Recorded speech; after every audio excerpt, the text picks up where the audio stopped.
Good afternoon, everyone. Thanks for joining our co-op chat series. Event one, what is co-op? We'll probably just give it a minute or so just to allow those to join in on the call. Well, for those that have joined so far, this is going to be a session that's very heavily focused on your questions and the answers that you want to hear from our wonderful co-op ambassadors and scholars, who you can see on the screen, and I'll introduce in a moment's time. All right, cool. Well, I think we might get things kicked off. I know that there will be people joining as the call comes along, but without further ado, let's get things started. So, my name is Sam Southgate. My pronouns are she, her. I am the Scholar and Alumni Engagement Manager here at the UNSW Co-op program, and I have the pleasure of being joined by two of our current scholars, but also our scholar ambassadors. You might have seen them at some of the school visits if they attended those school visits as such there. So, I've already mentioned the Q&A function, so excellent that we're seeing some questions come through there already. Please feel free to utilize that throughout the session. And this session really is just to get that inside scoop. So it's that opportunity to hear it straight from those that have walked that path that you're looking to embark on as well. I also just want to remind everyone that we do have our second co-op chat session on the 17th of September, which is kind of around understanding maybe those final steps, asking some more questions about the program, what the experience is like, but it's getting a little bit closer to that deadline of the 30th of September to hit submit and make sure that you throw your hat in the ring for consideration for the co-op scholarship, because we all know that it's going to be zeros for zero if you don't hit that application and that submit button there as well. So without further ado, I'm going to pass it over to Maggie and Matthew. So Matthew, how about you take it first? Thanks, Sam. I am a fourth year software engineering scholar in the program. I have done my internships at Combank, at Atlassian, um, and at Optus as well. So, sorry, give me one. Sorry about that. So yeah, I did my placements at Atlassian, Combank, and Optus. And yeah, I'm very excited to be here with everyone today. What about you, Maggie? Yeah, hi everyone. I'm Maggie. I'm a fourth year actuarial scholar, so I'm also in my last year. And yeah, I graduated in 2022 and then started the actuarial co-op program. And I did my placements at Macquarie Bank, KPMG, and Tau, the life insurance company. And yeah, I'm very excited to meet you all today. Yeah, so I guess just to start off a little bit, in case this is the first time you've ever heard of the co-op program, just a little bit of an overview about what co-op does offer you, because I think it's just so much more than a scholarship. It helps you form aspects of your career, but also your uni experience as well. It is not just about the money, although it is a scholarship program. It's just packed full of different development, support, experience, and a really amazing community that will support you throughout your uni and further professional career. And it really helps sort of catapult and launch you into your grad roles once you've graduated. But yeah, there is a Q&A box, which I think a few people have already found. So if you had any questions along the way, feel free to pop it in there and we'll kind of answer them as we go.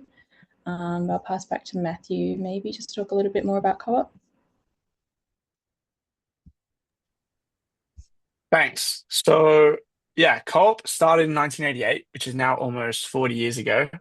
And now with over 100 of Australia's leading companies providing around 60 to 80 scholarships every year. And now with more than like 3,500 alumni. It's an industry-linked scholarship for high-achieving students who want to leave university with not just academic qualifications. Um, it really does give you a head start. Um, And yeah, this program is available in business, tech, science, and engineering streams. And if you want to get more detail on that, you can visit the website. So yeah, you should definitely apply. If I was to talk about why I applied, I would say, yeah, I just found the scholarship to be super awesome. So I actually didn't know about the scholarship probably until like 2 or 3 weeks before it was due. And I only found out because I had a meeting with like my careers advisor at school and she recommended to apply for it. So I didn't get to see any of these like college chats or anything, but if I go back in time, I definitely would have watched them all. But yeah, I guess I just got lucky and then I applied because it sounded like a really cool program. It sounded like it leapfrogged you right into industry and right into a future career, like right after uni. And so I thought may as well, um, yeah, may as well just go straight and apply and just see what happens. And then, yeah, ended up applying. So here we are. And Maggie? Yeah. No, I think very similar. Like co-op was definitely not something that was on my radar super far ahead. But I think I was really interested in actuarial studies when I was kind of deciding what I wanted to do. And similarly, I had a friend who just mentioned that, oh, like if you're interested in actuarial studies, there's a co-op scholarship for that. And having a look into it, I feel like it just sounded like such an amazing opportunity. So yeah, I just applied, gave it a go. I didn't have huge expectations for any part of the process. But then, yeah, to start uni with the scholarship and then go through the whole process now, I can definitely say it was very formative both to my uni experience and I guess, yeah, where we'll go in the future. But yeah, maybe I think there was a couple of questions about exchange. Maddie, you know, you went on exchange as part of your co-op experience as well. Maybe you can have a chat about that.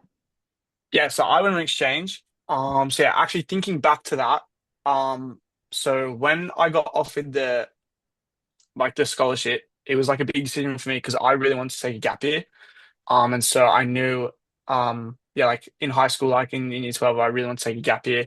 And so I wasn't going, well, I wasn't sure whether I wanted to take co-op, because you're not allowed to defer it for a year. Like if you want to do it the following year after a gap year, you have to reapply and then hope you get it again.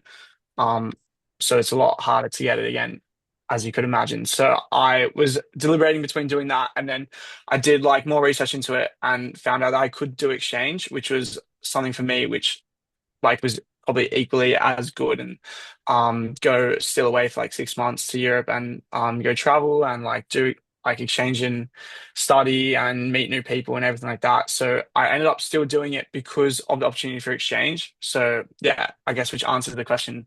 Exchange is very it is very possible to do during co-op. So there's generally for most degrees there's a slot right in between like placements to do it. So for me in software engineering, I had my first year was just a regular student, and then my second year, the first half of the year I was on placement at Optus, and then the second half of the year I was an exchange. And then I came back in like beginning of Feb, and I started my third placement, sorry, my second placement the following year. So that was yeah, so that was how it ended up working. So it's definitely possible for most degrees, but you really have to plan ahead. But your academic coordinators will help with that. So yeah, it's definitely possible, and it's definitely like the fact that exchange was possible helped me like in my decision to take co-op, especially someone who really wants to take a gap year. Um, but yeah. And we moved back into first year, Maggie. Mm. What would you say was like the first chance you had to like see and meet the co-op program? Yeah, I think the first kind of co-op event was they have like a co-op kickoff day. And that was actually right before uni started. It's like the week before O week and everything, which I think was a really good chance to kind of get to meet everyone before uni even started. And it was definitely a little bit intimidating. I think I was lucky enough to have someone else from my school joining the co-op program. But it was definitely meeting a whole lot of new people from different places. People coming from different states, different countries. So it was great to get to meet everyone. And yeah, I think for me that day was a great chance to meet people from different streams, but also get to know some people from like my actuarial stream. And it's organized by the COP program to like really push you out of your comfort zone. You do some activities both at UNSW and at NIDA across the road. And yeah, I'm not sure if you were there that day, Matthew, but I think it was a really great opportunity to sort of get started with the co-op program. Yeah, unfortunately, I missed that day because I was away. Um, but I still managed to meet all the people from co-op, I guess, like following that. So there was, yeah, there was a co-op run society camp. So I guess as part of co-op, there is the like the university side, which is like the admin side, which is more like an admin team. And then there's also the co-op society, which is mainly run by second year co-op students, and third year co-op students, like tailored to was meeting people, and especially for the first year students to meet people and have fun. So as part of that, in the first week or two of uni, they organized a camp for the second years, organize a camp for all the first years to come and meet each other and just have fun. So yeah, that was how I managed to meet other people, and I managed to meet two of my friends through that, which was like super fun and super awesome. And like two of those friends are like I'm still like really close with, and like we end up going skiing later that year. Like seeing them and like going to Europe together. And so yeah, definitely my lifelong friends from that. Yeah, what about you? Yeah, no, I think that camp was really great. I also met a bunch of my really close friends there. One of them's now my roommate. So I think it was really good to kind of get to meet people like off campus and spend some time together as well. Maybe just a couple of questions. I think someone was asking, since you'd complete up to 3 internships, how's that kind of split across the 4 years alongside coursework? I guess I can speak for kind of how the business degrees work. With business, those internships are actually included in your course program outline, so they actually count for units of credit in your course. And so for actuarial, you do a 15-week placement in your second year and then two 24-week placements in your third year. And while you're on placement, you also do another course at uni, but it tends to really complement sort of what you're studying and what you're doing at work at the same time. So it's structured quite well in that sense. But yeah, there are some kind of suggested program outlines to help make sure that you're able to fit all of your courses in and have time to do your electives and all of your gen ed subjects as well, while also completing your placements as required. I'm not sure if it's a different structure for engineering. Yeah, so for engineering, it varies. Um, so yeah, for engineering, engineering is generally a 4 year degree as well, but with co-op, it will add an extra year, except for in software engineering. Um, and so yeah, most of it. So for software engineering, it's you do your first year as a regular, like as a normal uni student, and then your second year, you do the first half on placement, and the second half you'll do of the year like as a regular student again, and that's the time slot on an exchange.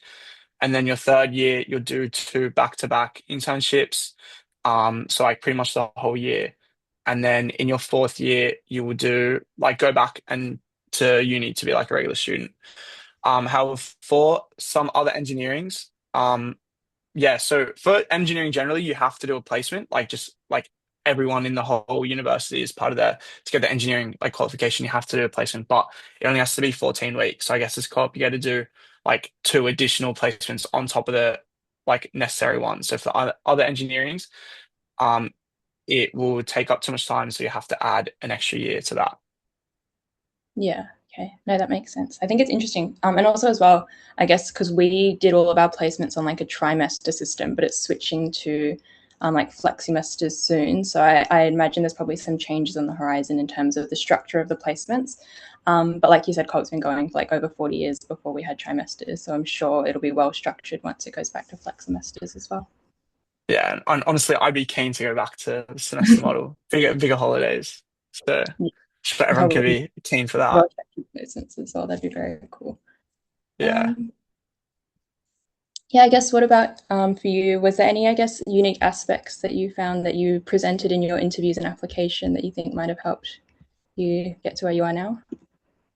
Um, I would say something unique that helped me, which I think like made me possibly stand out against other applicants is like I did like research into the specific companies, so into the specific companies I was sponsoring, like the internships I was applying for. So I didn't like I was like they kind of said in the interview briefing day before that like in the interview room there'll be someone from like a sponsor company and then someone from the university most likely. And so I did research into the different sponsor companies that would sponsor me.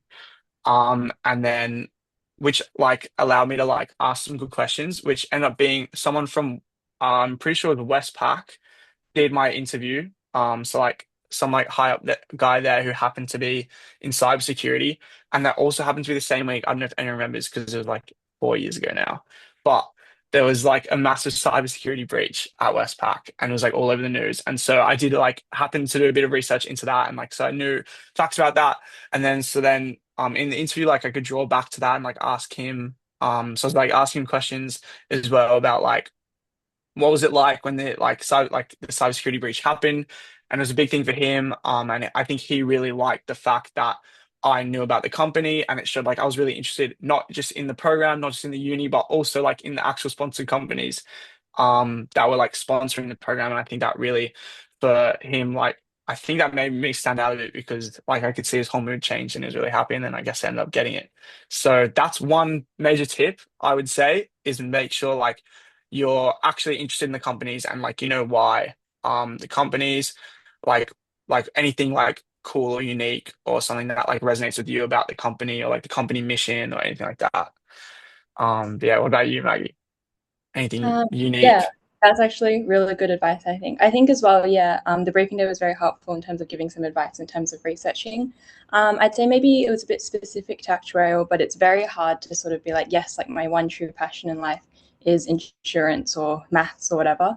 But I think in the interview and my application, a lot of it was what I was thinking about where I wanted to take my degree. And something that really interested me when I was like looking into actuarial and what it was is the change in how actuarials are helping environmental science and helping things like mental health.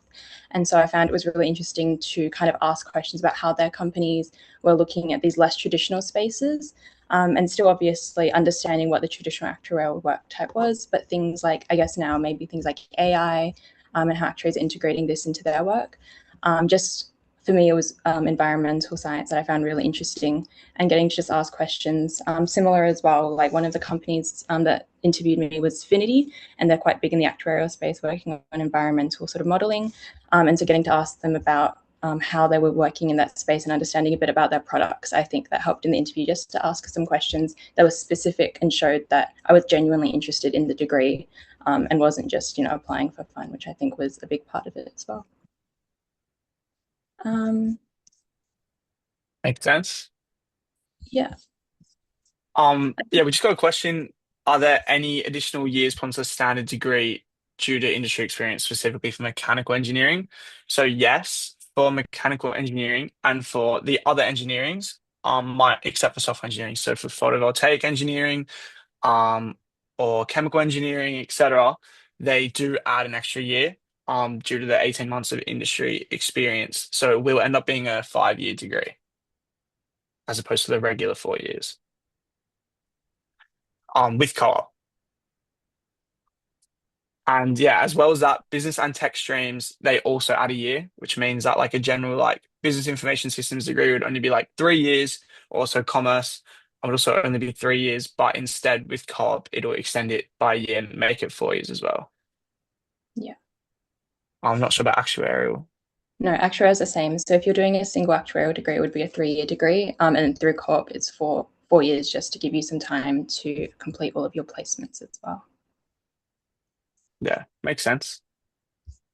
Um, Yeah, yeah. if we come Oh, back, yeah, I was gonna say if we come back to like any like social aspects and stuff, mm, in your first year, like I feel like I remember like some barbecues and social cash ups. Like, do you yeah. remember anything about that? I think there were a couple. I think it was a really good chance because I feel like you meet so many people, especially at the start between like kickoff and co-op camps and things. You meet so many people, and because they're from different streams, you're not necessarily in class with them all the time. So I think co-op organizes some barbecues, and the co-op society as well was just a really good chance to catch up on campus. And then I think like leadership camp as well was a really good opportunity to get to see everyone again. I'm not sure if leadership camp was a highlight for you. Yeah, Leash Cam was definitely like a highlight for me. It was like lots of fun. It was super interesting, lots of learning. It also gave you like another opportunity to like meet people, meet more co people that you haven't met, or maybe like keep like rekindling those friendships with your friends. Um, and yeah, those co camps also like super helpful because like I don't know, I guess for most people from high school, like you only really talk to like the same people, like the same group of friends, like for like 6 years. Um, and so yeah, getting to meet those new people, make those new connections, like be stuck. Well, it's not stuck, but it's like you're kind of stuck outside, and you have no one else to interact with other than like these people, like it kind of forces you to make friends, which sometimes can be scary, especially like in your comfort zone. You have your friends from high school and you don't want to make more, but it's definitely like really good for that. And yeah, as like we were talking about before, like you make friends that like we still have for like the rest of our lives, I guess. So yeah, definitely, definitely really enjoyed it. Yeah. No, I think it was definitely like it definitely pushes you out of your comfort zone, but it was really great and also really helps set you up for like my placements as well. I think like understanding and really thinking about like those leadership values and then going into the workplace was really interesting to see how that transferred over as well. Yeah, I guess then moving into your first placement, was there anything that you thought about preparing beforehand or what you were maybe most nervous about? Yeah, so I guess I was like, I don't know, I was really nervous, especially at the beginning, like what to wear. Like I had no idea. I didn't want to like, especially like tech companies, I felt could be like really like 50-50 on, or are they like everyone comes in suits or like does everyone just like come in t-shirts? So yeah, like honestly, it was a bit random things. But like I knew going in like many student loans before, and the companies were like prepared for us. And they had like dealt with like similar like situations before, so I knew like there's no there's no reason to be nervous, and if I just go in and do my best, then like it will definitely like I'll definitely do well, and the internship would definitely be like extremely beneficial. And yeah, I guess if I go into my first placement, so my first placement, well, actually, if we start even from more surface level, um, I guess yeah. So everyone in co-op does these things called industry placements. So an industry placement is essentially like an internship. So you go to a company that sponsors your stream. So different companies sponsor different streams. And for example, for me in my year, we had like Optus, Combank, Macquarie, Atlassian, and OFX sponsoring the software engineering streams, which means I guess for my three internships, I could have gone to any of those three companies. Um, and yeah, and then so you go for it's either 15 weeks, 20 weeks, or 24 weeks, depending on what your stream is and also like what number internship it is for you. And then you go there for those weeks and you work full time. And yeah, you just feel part of the team and like part of the company. And yeah, do you have anything else to add on that, Maggie? Yeah, I think thinking like to before my placement, or even my on my first placement, something that really helped me was the co-op program organizes sort of like a mentoring program. So for us, I got allocated like an alumni. So he was my buddy that kind of helped me before my placement. He was in the actual program about 20 years ago. And so, yeah, before we even started IT Placement Co-op kind of set me up to have a chat with him. And it was really great to kind of get his advice on like the industry as a whole. But then, yeah, even be able to kind of ask like very simple questions like what kind of things should I be thinking about before I start? Is there things I need to be researching or learning in advance? So it was really good to have the opportunity to speak to someone who had been through the co-op program and had been in the same space. And then, yeah, this year now it kind of went full circle, shifting into like the senior buddy program and getting to speak to first years now about how to think about their placements and their preferencing.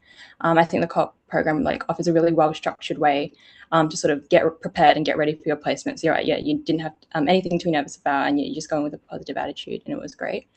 And I think, yeah, on my across my placements, my first placement was at Macquarie Bank, which was a less typical actuarial team. Obviously, it's in a banking and finance background, but there was a lot of actuaries in the team who were working on finance modeling.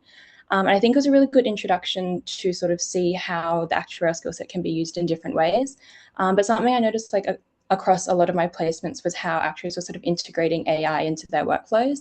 I definitely don't think AI was replacing like the actuarial work in any way, shape, or form. But I think it was really interesting to see, even just across the 2 years of my placements at Macquarie, how they were starting to introduce like internal AI models and chatbots that you could refer to then at my final placement at how like just a year and a half later, how I actually was sitting next to someone who was building this AI tool so that customers could come and ask this tool questions about their policies rather than having to wait on hold to speak to like a customer service agent. I guess there were a couple of questions as well, like asking about actuarial studies, if you like maths and business. I was very similar. One of the reasons why I stumbled upon actuarial in the first place was because I was thinking about doing a business degree, and I wasn't sure kind of what majors I was thinking of, but I did economics in high school and I found that quite interesting. And actuarial was kind of just something that came up along the way. But I had absolutely no background in computer science at all. And I think it's definitely something that to this day I'd say has taken like a lot of work to like understand. I knew nothing about code. My very first uni assignment that required me to code something, I had to ask. Actually, it was one of my friends I met through co-op who did computer science. I had to ask him how to type into the chat box. I didn't even know what to type the lines of code. It was so confusing to me. But I think in the workforce, everyone's there to help you. Like on all of my placements, whether it was how to use Excel or how to code, someone was always there to help you and explain even like the most basic things to you. But yeah, you definitely don't have to have any computer science or like business background at all. I think if you're interested in maths and how it can be used and applicable in different ways, it's definitely a really great degree to consider. And yeah, definitely, I don't think it's being replaced by AI, but I think it's really interesting the ways that it's being integrated into the work that you do. And with COB, you get the chance to see that firsthand straight away when you're on your placements, but then also through uni as well. Like they're constantly adapting the degrees and courses you can do to sort of get a hands-on look at how AI is being used in the actuarial sense. I'm not sure if AI is a big change for you as well in engineering. I imagine probably would be with software engineering.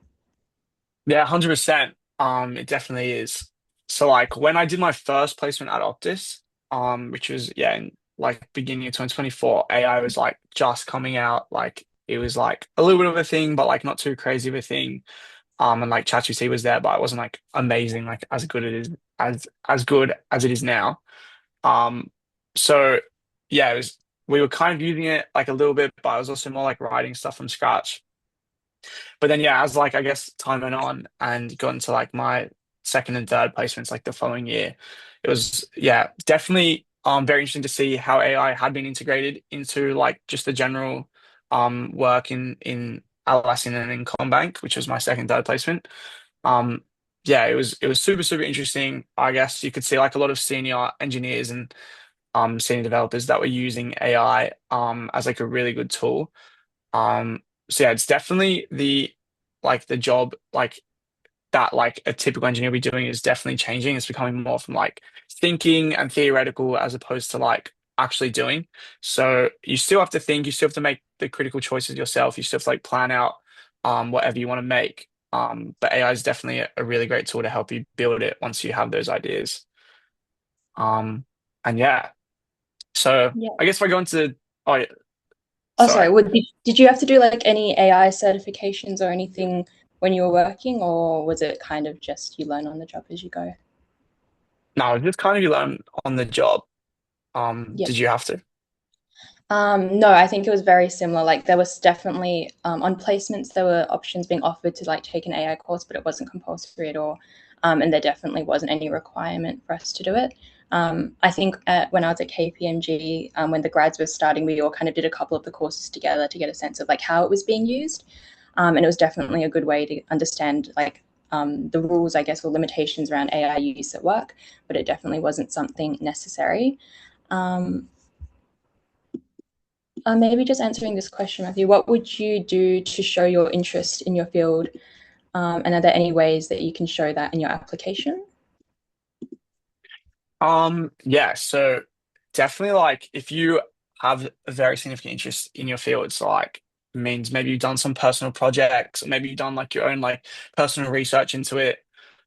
Definitely highlighting that in your application would be like a really smart idea because it yeah, as like you can imagine like it puts you apart from other people who maybe aren't that interested in it and like are doing it just like they're not sure, they just want to tick a box or like maybe their parents said it sounds cool.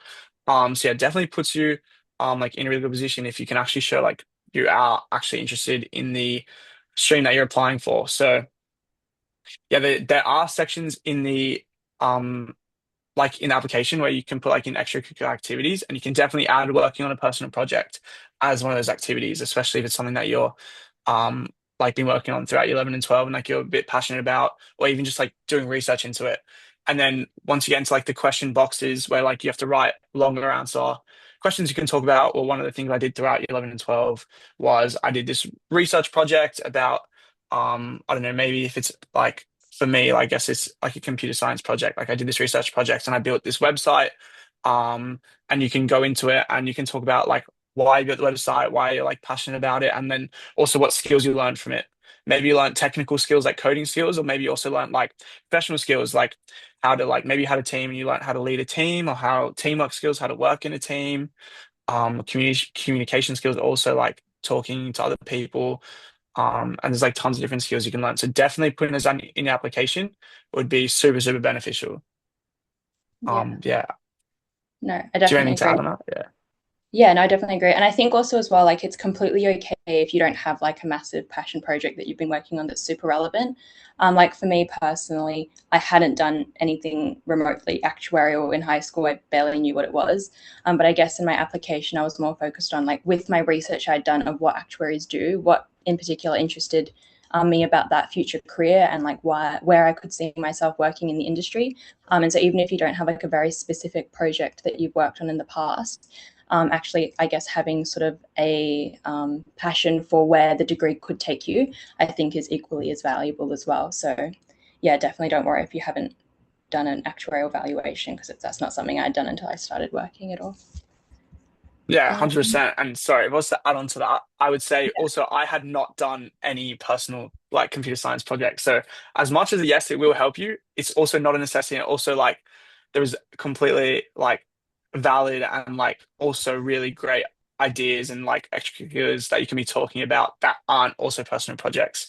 So just because if you haven't done one and you know like it's getting to like trials and HSC stage now and like you don't really have time to do one, that's totally fine. Like this that's definitely not the only like thing that can set you apart. There's definitely other ways because yeah, me personally, I didn't have a personal project either, and honestly, I like also wasn't like I wasn't sure if software engineering was like the degree I wanted to go into if there was another degree, and so like it was definitely something I was passionate in doing, but it wasn't really something I'd like taken like a lot of like research into. So it's definitely still a way. And if I yeah, guess I was to, yeah, speak more on that and go into like why I chose software engineering instead of computer science, because there's probably a lot of people thinking about software engineering and computer science. Honestly, I did not know what computer science was. That was the only reason. I just knew I wanted to do engineering, and I was like, oh, software engineering, that's cool. And I didn't even know that computer science was a thing, and like that it was like almost identical. But now going back in time, like software engineering and computer science are like pretty much the exact same course, except software engineering has like an extra year honors degree or like honors aspect to it, which means like you end up doing a thesis, which is like a final year project, like research project or like development project, which means like maybe you're building something.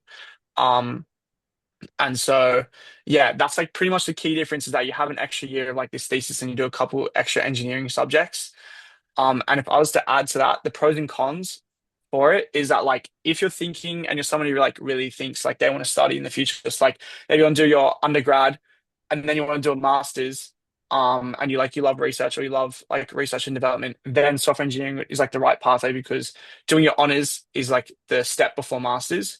So like it's like, yeah, so if you do your undergrad, you do software engineering, get your honors, and then like 2 years later, you want to do your master's, that's like pretty simple. But if you do it the other way around, you do a computer science degree, for example, with no honors, then you have to go complete that honors, like, and then start your master's after. So that's the other aspect to that. But other than that, they're like extremely identical. And if you're someone who just wants to go to uni, get it done, and then go work in industry, then like something like computer science would be the smarter option. But if you're someone who like thinks that they really enjoy studying, like really enjoy like the research and development aspect of making your own project, then software engineering is probably the way to go on yeah. that front. Yeah. Yeah, that's actually really helpful Um, because I think I never fully understood the difference either. In my head, they were always very similar. yeah, no, they are super Going, similar. yeah. Sorry, just answering another question just about the application. I think something, I guess, talking about you definitely don't need a personal passion project or anything like that, but definitely any extracurricular activities that you did during, I guess, mainly year 11 and 12 or throughout higher school. I don't think you need like heaps. I definitely didn't have like a whole massive list.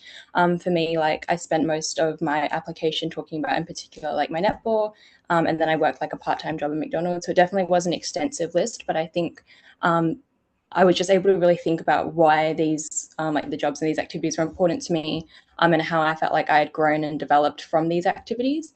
So it doesn't have to be like, you're the school captain or you've like done something really amazing. It can be like any small thing that you've participated in.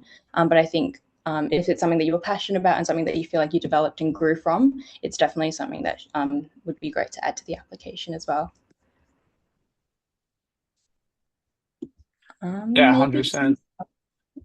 just another question, maybe. I don't know how engineering does it, but in terms of choosing the companies you do your placements with, within actuarial specifically, and I think it was similar for most of the business streams, it was basically a preference pool. And so actuarial, my year was quite a big stream. There were 13 of us, and basically we just had the opportunity to preference all of our companies. Co-op is really well structured. They give you the opportunity to like really diversify your placements. So for us, that was like looking at a consulting company, a corporate insurer, and then a government program as well. And so just making sure everyone had the opportunity to go to like one company from each of these sort of categories to make sure that you had like a really broad experience across all of your placements. But then within that, we basically just got to preference which companies we were interested in going to. I definitely don't think there were any bad sponsors at all. I think everyone was always had a great time on all of their placements. I guess in terms of preferencing it, some things you were thinking about was for me, like some companies I knew worked more on environmental modeling. And so that was something I was just interested in. So sometimes I'd preference those higher. Or for like consulting placements, I knew some companies had really interesting valuation projects that they had won the work for. And I thought it'd be a great chance to like see how that works. That led me to preference things higher or lower than other companies. But Co-op does a really great job of making sure that everyone has a really diverse experience across all of their placements. And so it definitely doesn't feel like you have to make sure that your placements are different. Co-op will help arrange that for you. I'm not sure if it was similar for engineering as well. Yeah, it was pretty much the same system with the preferences, yeah. Um but yeah, for us to answer, to answer another question, which is how many curriculars do you need? So yeah, I would say it's not about the number of curricular activities at all. Like you could have 10, you could have five, you could have two. Like it's not about the number. The most important thing is about like the depth of growth and reflection and interest that you've been able to get from it. So it's not about like maybe you have the most prestigious activity or like maybe you didn't, maybe like your activity was that you just played sport, like maybe you played soccer or something.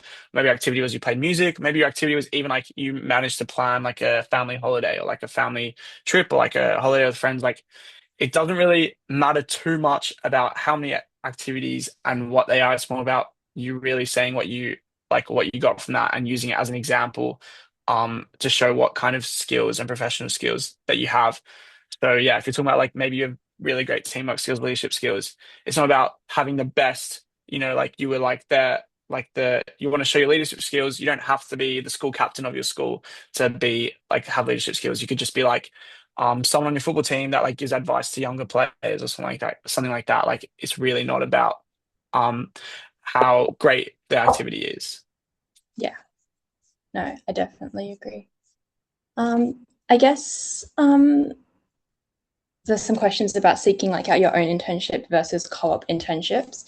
I'd say like definitely any internship is a great experience, but I think one of the benefits of co-op is that you're working full time at that company for like I guess longer than a typical internship. So like a 24-week placement at a company really gives you time to be there for like across a whole project. So for example, when I was doing my placement at Tao, like I was there for a whole pricing project. And you get really involved in the team. I think all of the companies really value and try to make an amazing experience for the co-op scholars that go there. And I found that there were a lot of the times that there were ex-co-op scholars or alumni who were working at the companies. And so they were really helpful in sort of guiding you and helping you develop your skills, but also really valuing your opinion as well, because they just understand the situation that you're in. I would say that from my experience, there were no really specific downsides to co-op. I think it really shaped my uni experience all the way from like the people you meet at kickoff and then completing my degree. It definitely doesn't limit you in meeting people outside of co-op as well. I've made so many friends through the actuarial stream, through other societies and in my classes. But I think having people that you might not have met outside of the co-op program is just an amazing advantage of it. And just the whole community, inclusive of obviously people in your cohort, but all the alumni as well, is definitely just a massive upside. And then even all the way through to recruitment. I think for me, going through co-op and then I'm returning to one of the sponsor companies next year in a grad role. And it wasn't a sponsor company that I had been to for a placement. It was another sponsor company of my year. That opportunity that co-op provides to actually just meet with these sponsors and these companies that you might not have done an internship with through co-op or even outside of co-op is just an amazing opportunity as well. So it's definitely more than just the placements. I think it's like a holistic experience. There's just so much benefit that you get through the co-op program as well. Yeah, 100%. Like I agree with all of that. I guess if I was to think about like a downside, the one downside I'd probably say is like there's like a very strict structure. And so if you're someone that, I don't know, maybe was thinking about like taking a semester off in your second year to go travel or something like that, or to go do something else, there's not really that opportunity in co-op. Like there's not really opportunity to like defer a term, defer a semester, take a break. Like it's strict to that. which is yeah probably like the only downside if yeah you're someone who like wants to do that. Um, or I guess the other downside is I guess the grades, which is half downside but also half like upside. So like you do have to get specific marks throughout like your degree. So it depends on which degree you're doing. But I guess for engineering you have to maintain a credit average, which you guys wouldn't need to worry about that right now because yeah, you're not in uni yet. But it's pretty much just means like you're getting like a 65 and up, like 65% in the course. Which is a downside because it means like it can be a bit stressful, if you're like maybe you're not going to achieve that point, or maybe um like you might like be thinking you're going to like get a bit under it, or maybe it's going to be really hard for a course. But on the upside, it also means like it keeps you like on your toes and keeps you like progressing. So like I know some of my friends that like they just go and like they just like skip all the lectures and then they hope in the last exam that they just pass. It kind of stops you like mentally from doing that because not only like do you like I guess mentally want to like make sure you're doing well, but also like you kind of have to um as well. But yeah, I would say that's the only like downsides. But definitely like the structure is probably the biggest one. Um, but definitely all of the upsides way much outweigh the the downsides by miles. So yeah. Yeah. Um I guess yeah. with on the academic side of things as well, I think one of the benefits of co-op is the fact that you're surrounded by like these really passionate, motivated, and like-minded people. So I found that obviously you meet people outside of co-op in your degree as well, but like from kickoff, you've already made some friends in your degree, and we set our tutorials together. And some of these people, like you just truly just respect like how much they're passionate about the degree, and it really motivates you. And you get to like work together, ask each other questions, and yeah, sort of similar to like I was saying when I was trying to learn how to code, and even like other questions I had, things that might be relevant to people in different streams. You just have like a network of people who are really passionate about what they're studying. And so even if it's out of general interest or to help you as well, like it's really great to be able to ask them questions about everything like that too. Yeah. And I think 100%. one other thing that I wanted to mention as well was, I guess, what you were saying, like in terms of the structure. Yeah, I guess like something that I found um, maybe something to be mindful of or challenging was the fact that you are working basically full time for your full third year of uni, or at least for business, it's like across your third year of uni because you have two back to back placements. And it's like the most amazing experience because you're working full time at these companies and you're learning so many things. But you are also balancing uni on the side as well. So I think having that co op support network, like we would go to our tutorials after work, like as our kind of little cohort. Is just really helpful as well. So it's definitely a challenge and definitely something that, like, in the moment, you really have to like be passionate about what you're doing to keep it fun and enjoyable. But I think it's like with the co-op program, you're surrounded by these people who are going to support you through it. And so, yeah, I guess in first year and outside of your placements, we were attending the same lectures, tutorial classes as everyone else. Like we'd go to uni, same as everyone. I made so many friends. I had some friends who were doing actuarial studies with me, like outside of the co-op program, and we met so many people as well. But then while you're on your placements, I found that just naturally, because you're taking some of the later classes to fit it around work, you do end up just going to your tutorials with mainly co-op scholars. And I think it was a great opportunity as well because you just get to see everyone after work and ask them how their day was and what they were working on. But, it's definitely not isolating in the sense of you're separated from the rest of your cohort in any way, shape, or form. But it's just nice to be able to have like some people who are going through the same kind of thing that you are at the same time, especially when you're working like 5 days a week on placement full time. Yeah, 100%. I agree. Um, yeah, same in software engineering. We also took courses throughout our placements. So we also had to like the night courses, or the online ones, which also meant, yeah, we were just with all the other co people. So yeah, but generally outside of that, yeah, you're just doing the same courses, same assignments, same labs as every other person in your degree at the uni. Um, but yeah, and to answer another question, which was how many days are you working on placement? So you're full time, for like the like depending on how long your internship is, if it's 15 weeks, 20 weeks, or um like 24 weeks. So you're full time, 5 days a week. However, you do get like a study leave day, which is like one half day a week. But you're still like expected to like I guess make that up if you take that. So yeah, I guess it'll be like 4.5 days a week on average that you'll be working. So yeah, it's generally like you're working full time as if you're a regular employee at the company. So Yeah. And then I guess on top of that, in terms of the payment, so you get the same amount of pay, just like generally throughout like the whole course, even while you're on placement versus not while on placement. So like you'll get the like 20 grand a year scholarship money. So in your first year it's like it's very exciting because it's like if you do nothing and you just get 20 grand. And then your second year, then you start to work and you still get like the same 20 grand in your second year, even though you're working, and then in your third year the same. So the third year also just get 20 grand, even though you'd be working like back to back placement. So I guess like it all adds up in the end, as if you're doing like 6 months, sorry, 18 months pretty much of like full-time work. And yeah. Yeah. There was one question, I guess, asking about like how you'd look at the ability to evaluate the COP program, and then also take part in major research projects outside of the curriculum.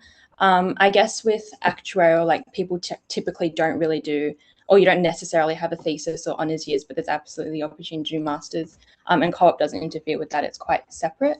But I don't think, yeah, doing the co-op program precludes you from doing like other extracurricular activities. Obviously, when you're working full time, it's harder and you have to balance your time more. But I found that like it was still very manageable in terms of going to work, having uni, and still playing sport or hanging out with my friends. I think obviously it's up to you how you manage your own time, and obviously doing extracurricular in high school gives you kind of that experience of balancing multiple things at once. But especially when work and uni are kind of similar in what you're learning and then applying, I think it's definitely not unnecessarily overwhelming at all. But I'm not sure if it would impact your ability to participate in major research projects if you were doing something like engineering. No, yeah, not really. Like the only thing I would say would be times, like in your third year, like if you're working full time or like you're working full time and you want to still participate in like a research project, that can be tough. So it would really only be time is the thing, but in terms of like actual opportunities at uni, like no, like if you have the time to do all of it, then like by all means go for it. But Yeah.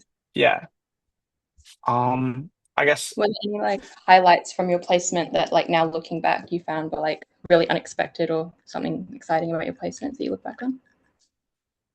I guess my highlight of my placement was, so my third placement was at Atlassian, which I did like the second half of last year. So it was like August to like February. And so yeah, the highlight was that I was given a intern project at the beginning, like when I started, which was from like so when you start there. So every company works with differently, but most companies like assign you like a buddy or like a mentor. And you also have like your manager for like to reach out to, like if you need help or like if you um like want to talk to someone about something like in the company, or like even just to give you direction on what to do and everything like that. So I was assigned like a buddy and a mentor, and I also had a manager, so I actually had all three at Atlassian, which was really cool. And so they worked together before I started to make an intern project for me, which is essentially like a project that they'd outlined that they wanted completed, and they wanted completed by me and like led by me, like while I was on my placement. And then, yeah, so I guess if I was to go into a bit more detail now, I was working in a team in Atlassian, which essentially Atlassian has two major products, one called Jira, one called Confluence.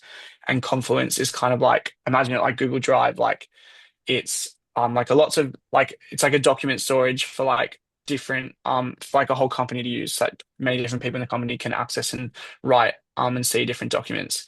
And so I was working the search bar in that essentially. So it was a team that was making the search faster and like the results more relevant when you make a search, which is really cool as well to think about. If I go into that because yeah, there was like a whole team just dedicates like one like I guess specific aspects of the company and one specific aspect of the program, which is literally just a search bar and just trying to make it faster because we had like massive tenants like Google and Apple. That have a lot of employees that use our products, and so we want to make sure for them it's as fast um, as possible, and so that they don't I don't know move to another company and they stick with us. So like there's a lot of effort put into like little small things. But yeah, if I keep going to that, so I'd say so my project was within that, it was about trying to make like trying to find errors and in the search process trying to make it like incrementally faster. Um and yeah, with that, I managed to complete my project and like I managed to complete it well and like exceeded my um like my manager and the rest of my team's like expectations for that, which was really great. And so they ended up offering me like a grad offer because of that, which was really awesome. So I guess yeah, following that, I'm gonna go start my like do a grad role there at Atlassian next year. And yeah, what about you, Maggie? Any Yeah. highlights from your placements? Yeah, I think like a couple, very similar, like the fact that you get given like these very real responsibilities, and they trust you to, contribute to the team. And obviously everyone's there to help you along the way. Like you said, we have buddies and mentors and managers who are like really helpful. But I think the fact that you actually get to be involved and see how the work you're doing gets passed on and actually impacts people. Yeah, for example, like at my last placement when I was at Tao, I'm getting to work on like a pricing project, and then at the end of my project, actually seeing I was also working on quotes as well, seeing customers actually applying for quotes with this new pricing that we implemented and modeled. I think seeing that full circle experience was really amazing and definitely something that I wouldn't have been able to experience outside of the COP program, because the opportunity to do a 6-month internship somewhere, I guess, is quite rare. And maybe just a question as well. There was someone asking about if the 3 years of commerce becomes 4 years, do you have placements during the fourth year? For Actua, and I think for all of the commerce streams, no, you finish your placements by the end of your third year, but you still receive the scholarship funding for your fourth year. So the scholarship payments stay the same first, second, third, fourth year. And it's just the timing of your placements whenever they are. For business, it tends to be one placement second year and then throughout all of third year. And then, yeah, I guess similar for the engineering program, I guess if it's turning a 4-year degree into a 5-year degree, I think it's definitely still beneficial regardless of how it changes the length of your degree. It's not just about like the time, like the length of your degree or the actual scholarship funding. I think it's about the whole experience, both of being a co-op scholar and then getting the opportunity to go through all of your placements, having the opportunity to like go to these sponsor companies that are sponsoring the program. I think is just a very special opportunity. And I'm not 100% sure how it works with engineering, but I believe that you have the opportunity to secure a 5th year's like sponsored honors year. So if that's something you were interested in, sort of the more traditional engineering streams, when you build those relationships at your sponsor companies and you are working there, you definitely have the opportunity to secure that 5th year funding as well, for your additional year of your degree.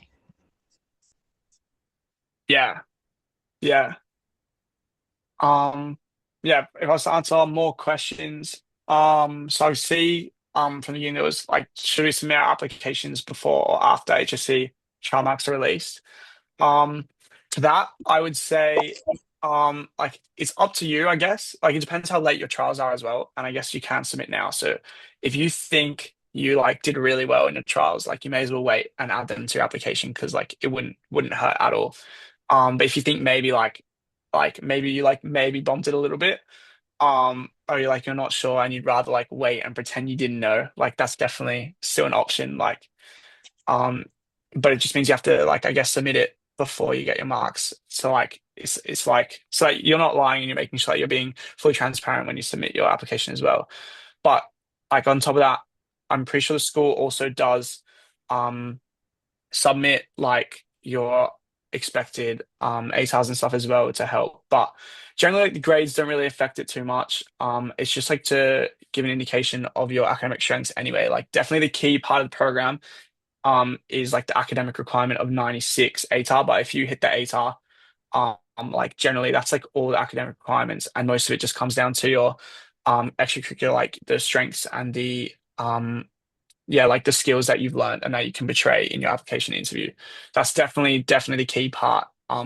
Really, yeah, the only really academic part is just the ATAR requirement. And Yeah. then also on top of that ATAR requirement is for Gateway Indigenous Pathways, there is an adjusted ATAR of 90, but I was not part of that, so I can't really speak so much to that. Yes. And maybe just a couple of questions as well. I think in terms of choosing a major in your degree, I guess I can speak for business. Obviously, if you're doing a commerce co-op scholarship program, for example, marketing, one of your majors will be marketing, but you definitely have the opportunity to pick up a second major in an area you're interested in. Like some of my friends, they're doing marketing and accounting or marketing and like entrepreneurship. So there's definitely no restriction on picking up a second major within marketing. Within actuarial, you don't necessarily have to select a major. I know that some people do, and this is like generally broader in like all of actuarial, not just co-op, is that you don't have to select a major. But people in my cohort, we've like done some minors. So I'm doing a minor in behavioral economics, and one of my friends is doing a minor in finance, just based on what elective you find interesting. But there's absolutely no requirement to select one because of co-op. Um, and then also as well, I guess having 3 placements worth of experience is just, yeah, a really amazing opportunity in terms of like how that affects recruitment and everything. I guess speaking for actuarial, co-op organizes like a recruitment night in your 4th year. And so all of the scholars and all of the sponsor companies are there, and you have the opportunity to speak with all of the sponsors, not just the companies that you interned at, which is definitely just an amazing experience to get to speak to so many people from the industry. And then, yeah, having the opportunity to speak to them and apply for jobs that you're interested in, whether or not it was somewhere that you did a placement at or whether it's somewhere that you were just interested in going, didn't have the chance to. And yeah, so for me, like I'm taking a grad job next year at a company that I didn't intern at, but they were a co-op sponsor. And so, yeah, it definitely doesn't limit your opportunities just because your placement sent you to a specific company at all. And your Yeah. ATAR does, oh, sorry, just answering No, another question. Your ATAR does yeah. doesn't have to be more than 96. I'm pretty sure the requirement is just a 96. I think with the exception maybe of actuarial, just because I think the actual ATAR requirement for a Bachelor of Actuarial Studies with or without co-op is higher. You do just need to meet the entry, like the minimum entry ATAR for the actual degree itself without co-op. Um, and then if you've received the co-op scholarship, then you'll be able to get that placement too. Yeah. Uh, Yeah. To answer some more questions. So, do supporting companies usually support student transport to from work? So if you're in like if the company, which is most companies, are in Sydney, then no.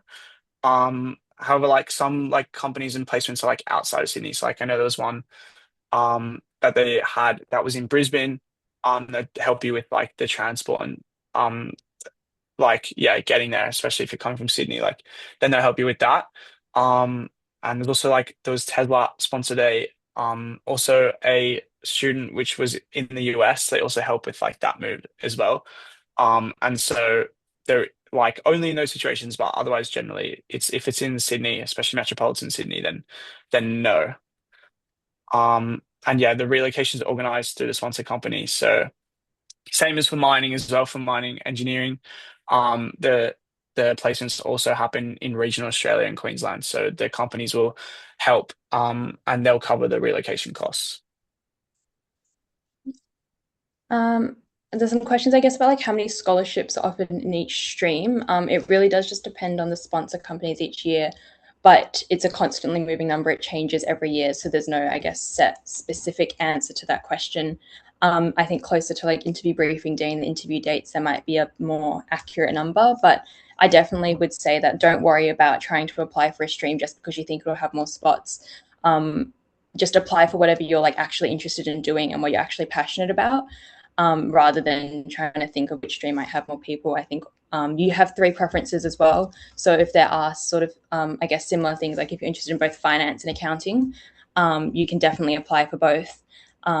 And all of your preferences are taken seriously. Like it doesn't obviously preference them based on what you're actually most interested in. If you're most interested in doing finance, but you're also interested in accounting, you can preference it first and second. But it won't mean that your accounting application is taken less seriously just because you preference second. They're all taken equally seriously, and it's just, I guess, your personal preference. If you are offered a spot in both, which degree would you personally prefer more?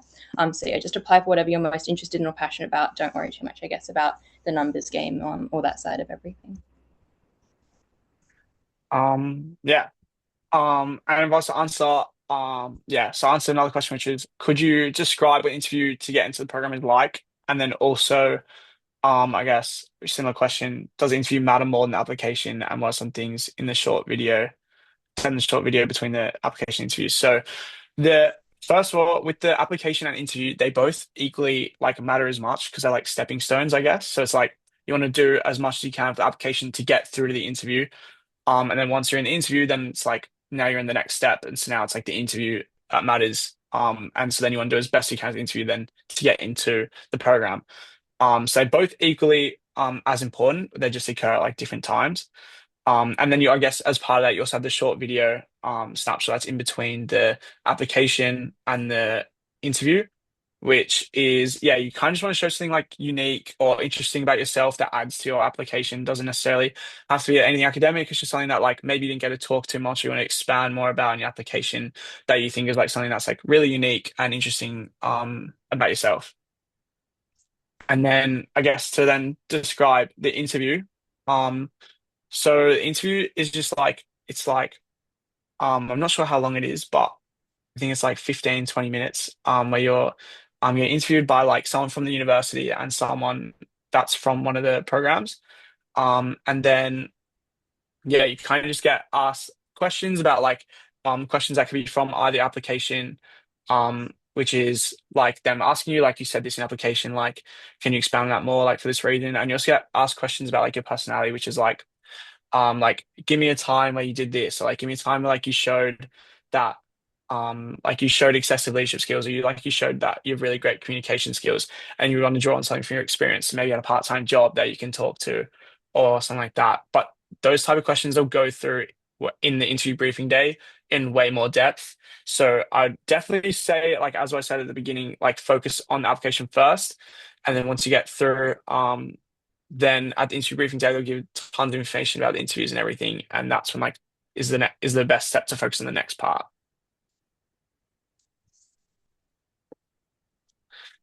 And yeah, Sam, did you want to jump in? Yeah, no, I'm just conscious of time, and there's a flood of questions coming through, and I think we'd have to be here until midnight to really get through all of them. So really fantastic for everyone sending those through. I think I maybe just want to clarify a couple of questions that I've seen throughout, and also just a reminder that we do have Open Day coming up on the 5th of September. We're going to have a plethora of scholars available at our lectures, at our advisory booth as well. You've received the details in the email that we sent out about this event as well. So really excited to see as many of you there to ask your one-on-one questions. I'll be there. A number of our scholars will be there as well. But I think maybe just to reiterate the question around how many sponsorships that we get in each of those streams, it does really fluctuate year on year. We have some sponsors that might, for example, one year they sponsor chemical engineering, the next they sponsor electrical engineering, and then the next mechanical engineering.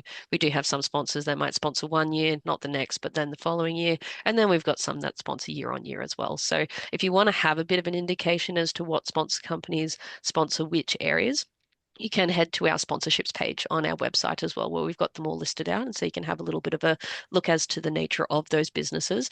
But really, just an emphasis on what Maggie and Matthew were saying as well is don't play the numbers game. It is something that you're signing up for working up to 18 months across those different sponsor companies. So it's not going to be the best experience for you if you're genuinely not that interested in that area of work as well. So try to think about that passion, that interest, and your why, and how it links to those interest areas that you have.